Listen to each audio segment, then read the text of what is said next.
আজ সংসদে নতুন বিল পেশ করবে কেন্দ্র। দোষী প্রমাণ বা সাব্যস্ত না হলেও চলবে। অপরাধ মামলায় গ্রেফতার বা আটক হলেই পদ খোয়া যাবে প্রধানমন্ত্রী, মুখ্যমন্ত্রীদের ও মন্ত্রীদের।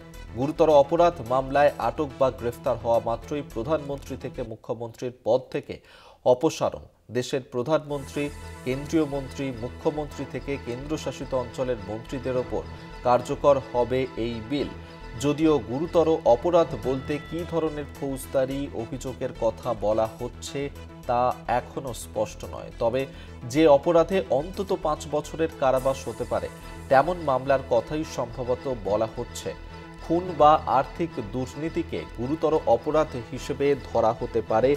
নতুন নিয়ম আনতে গেলে সংবিধানের 75, 164 এবং 239 এ ধারাও সংশোধন করতে হবে। বিরোধীদের তরফে এখনো পর্যন্ত এই নিয়ে প্রতিক্রিয়া মেলেনি, তবে বুধবার সকালে বিরোধীদের বৈঠকও রয়েছে, সেখানে এই বিষয়টি নিয়ে আলোচনা হতে পারে। আজকে সংসদে নতুন বিল পেশ করতে চলেছে কেন্দ্র, এবং সেই বিলের ক্ষেত্রে যেমনটা বলা হচ্ছে যে সম্ভাবনার কথা যে দোষী প্রমাণ বা সাব্যস্ত না হলেও চলবে। অপরাধ মামলায় গ্রেফতার বা আটক হলেই পদ খোয়া যাবে প্রধানমন্ত্রী, মুখ্যমন্ত্রীদের এবং মন্ত্রীদের। গুরুতর অপরাধ মামলায় আটক বা গ্রেফতার হওয়া মাত্রই প্রধানমন্ত্রী থেকে মুখ্যমন্ত্রীর পদ থেকে অপসারণ।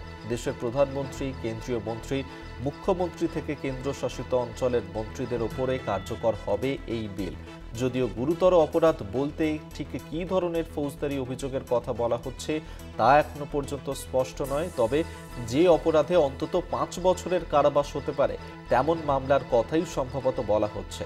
খুন বা আর্থিক দুর্নীতিকে গুরুতর অপরাধ হিসেবে ধরা হতে পারে। নতুন নিয়ম আনতে গেলে সংবিধানের 75, 164 এবং 239 এ ধারাও সংশোধন করতে হবে। বিরোধীদের তরফে এখনো পর্যন্ত এই নিয়ে প্রতিক্রিয়া পাওয়া যায়নি, তবে আজ সকালে বিরোধীদের বৈঠক রয়েছে, সেখানে বিষয়টি নিয়ে আলোচনা হতে পারে।